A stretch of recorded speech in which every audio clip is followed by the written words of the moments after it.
Today's question, I'm going to read exactly the way that it came into me. It's uniquely worded. The question is, what is the angel of the Lord? Now, I must admit, I'm intrigued by how this question has been phrased. I really wish whoever wrote this was sitting here with me so that I could clarify what exactly he or she would like to know about it. I could better answer the question, what is an angel of the Lord? Because then we're talking about their makeup, what their essence, what are they? Hebrews chapter 1 verse 14 says, "Are they not all ministering spirits sent forth to minister for them who shall be heirs of salvation?" So we can talk about how they are spiritual in nature, and how it says in Hebrews 1:7, talking about the angels, who maketh his angels spirits and his ministers a flame of fire. So there we're getting into their form or their essence. If you want to talk about their function, it mentions it here. They are sent forth to minister. And in the book of Psalms, you read about angels guarding over people. I think we've talked about that in a previous video as well. But the question, what is the angel of the Lord?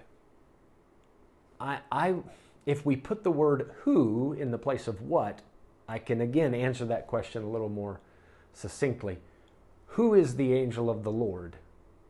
That's a question I've received many times, because it depends on the context. Where you're reading in the Bible, you could be reading about Michael. You could be reading about Gabriel. You could be reading about a nameless angel, just one of the millions of God's heavenly hosts that is sent forth to accomplish a certain task.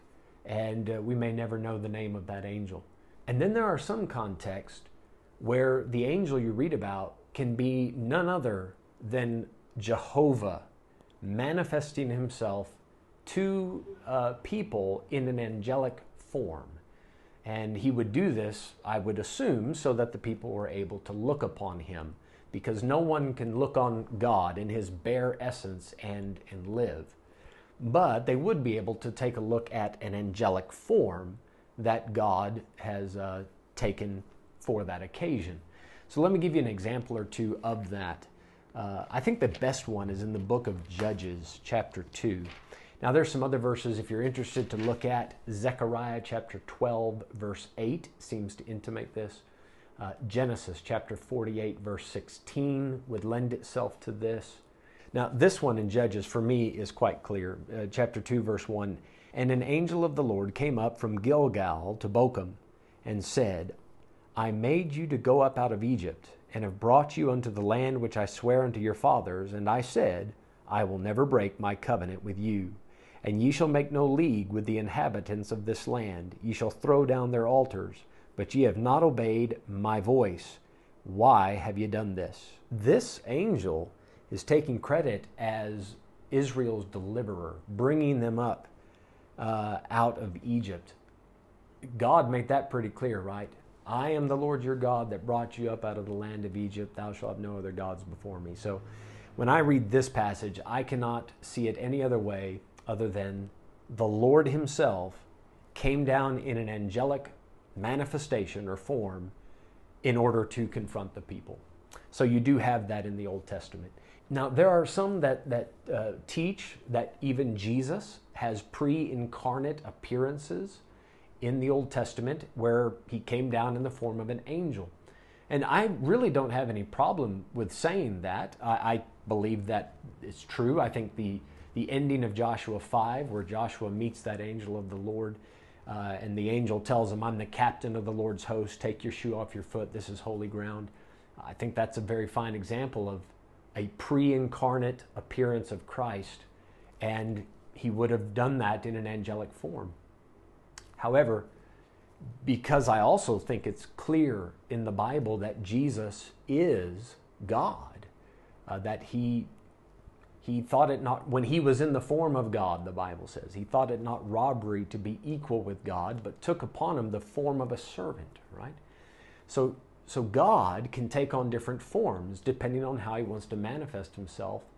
And in the Old Testament, he chose to, at times, take on the form of an angel. So whether you say it's a pre-incarnate appearance of Christ, or you say it is Jehovah manifesting himself in the form of an angel, I think the two would be fairly interchangeable in the Old Testament.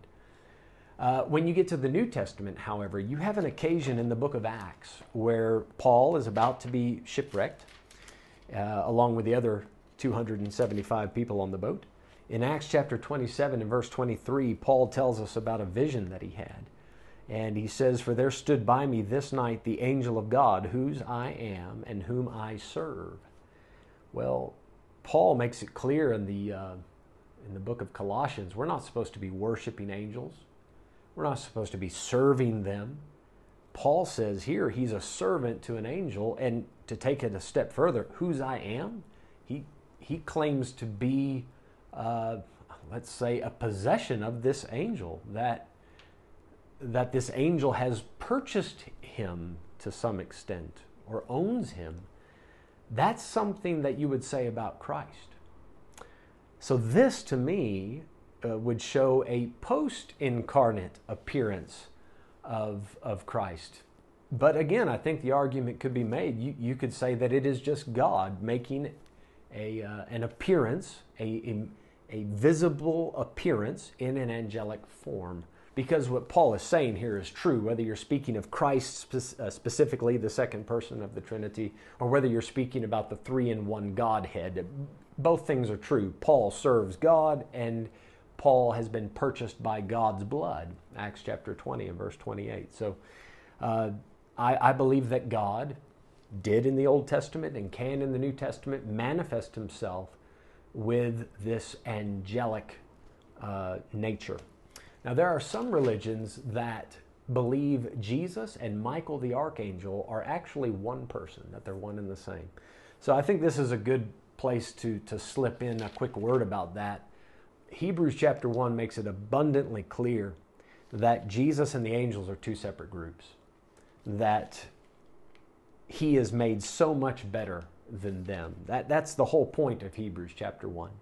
And then in Hebrews 2, we read in verse number 16, "For verily he took not on him the nature of angels, but he took on him the seed of Abraham." So Hebrews 1 shows us that Jesus is far above the angels. Hebrews 2 starts off talking about the humanity of Jesus, how he came down, humbled himself, and became like unto his brethren. Because of his humility, because of his death on the cross, because of everything that he was able to suffer as he was in that human form, now he's able to help us and support us no matter what the occasion requires. But it says he took not on him the nature of angels. Well, if he was already in angelic form, that is, if he was Michael the archangel, it would not say he took not on the nature of angels. It would say he left behind the nature of angels and took on the nature of humanity, the seed of Abraham.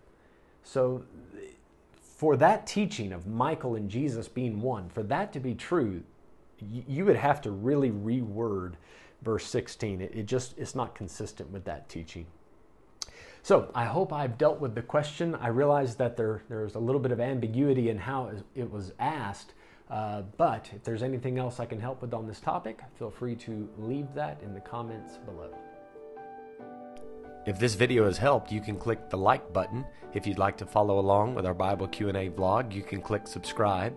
Feel free to leave a Bible question in the comment section below, or visit us on our Facebook page, Bible Baptist Church of Potch. And if you live in town, we'd like to invite you to one of our services, and we hope to see you soon. May God bless, and have a great day further.